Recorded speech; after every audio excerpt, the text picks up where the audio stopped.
Sri Sai Satcharitra. Chapter 41.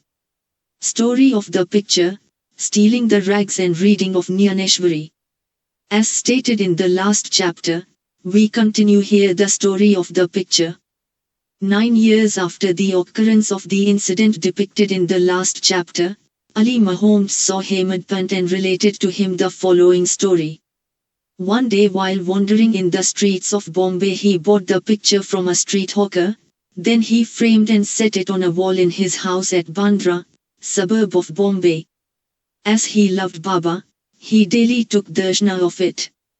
3 months before he gave the picture to Hemadpant, he was suffering from an abscess or swelling on his leg for which an operation was performed and he was convalescing in the house of his brother-in-law, Mr. Mahomd Pierboi in Bombay.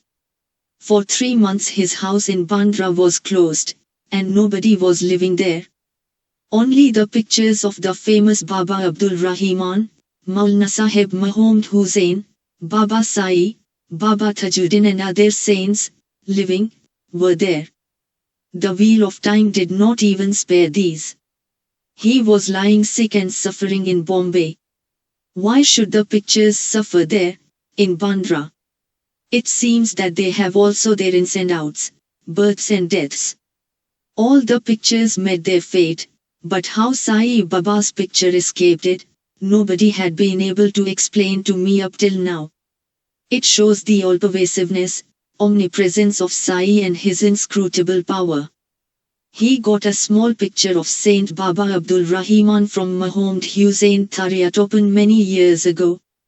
He gave it to his brother-in-law, Mahomd Pierboi, and it was lying on his table for 8 years. Once the latter saw it, took it to a photographer and got it enlarged to life size and distributed copies of the same amongst his relations and friends, including Ali Mahomd, who fixed it up in his Bandra house.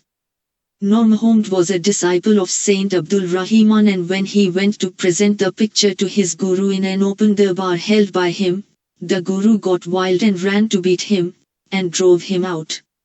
He felt very sorry and dejected.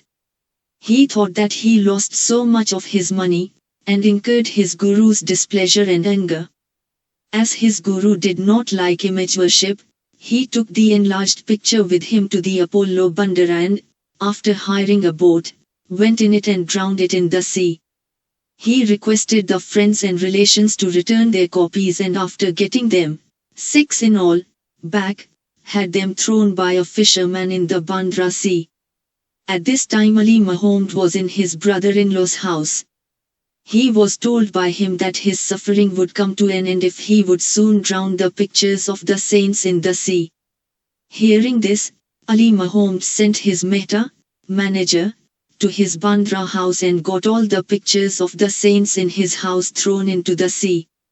When Ali Mahomd returned home after 2 months, he was surprised to find Baba's picture on the wall as before. He did not understand how his Mehta took away all the pictures except this. He immediately took it out and kept it in his cupboard, fearing that if his brother-in-law saw it, he would do away with it. While he was thinking how it should be disposed of, and who would keep it and guard it well, Sai Baba himself, as it were, suggested to him that he should see and consult Maulana Ismu Mujwar and abide by his opinion. He saw the Maulana and told him everything. After mature consideration they both decided that the picture should be presented to Anna Sahib, Hemadpant, and that he would protect it well. Then they both went to Hemadpant and presented the picture in the nick of time.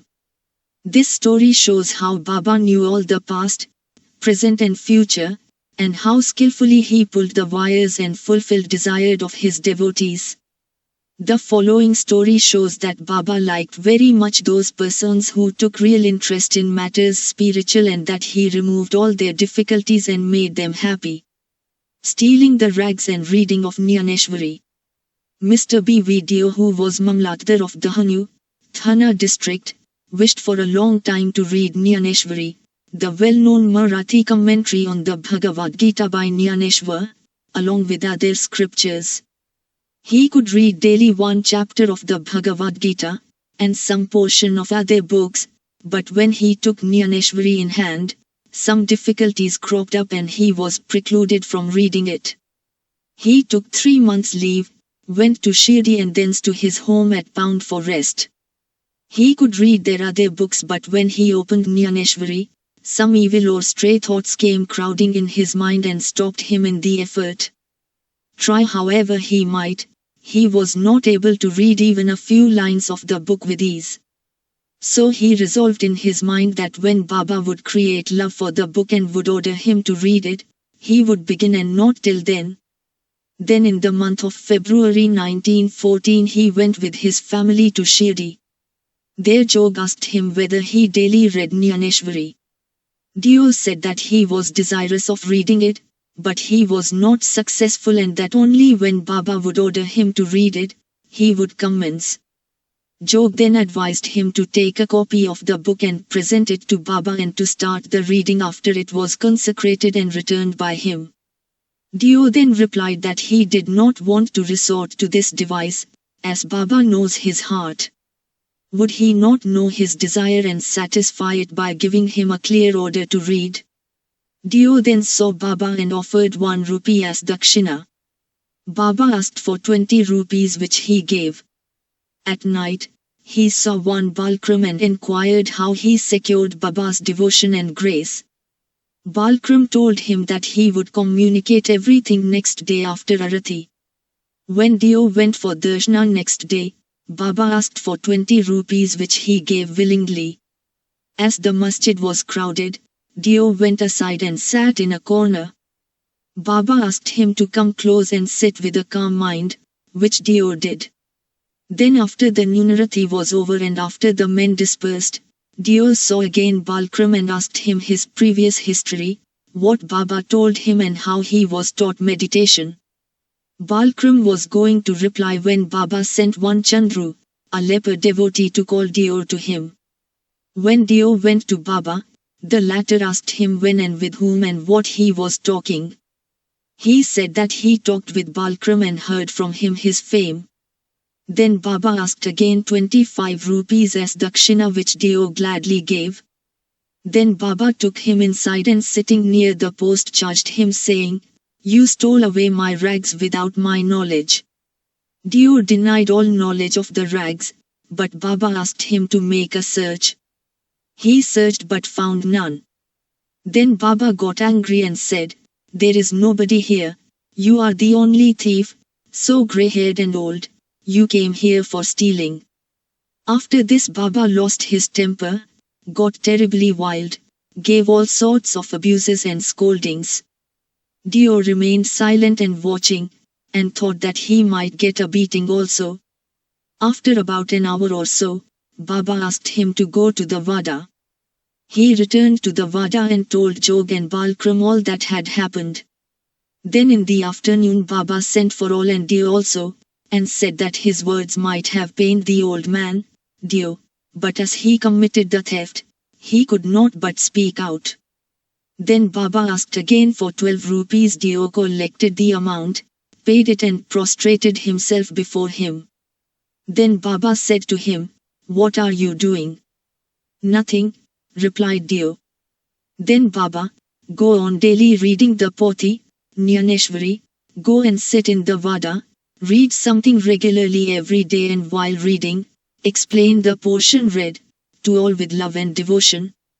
I am sitting here ready to give you the whole gold embroidered shella, valuable cloth, then why go to others to steal rags, and why should you get into the habit of stealing?"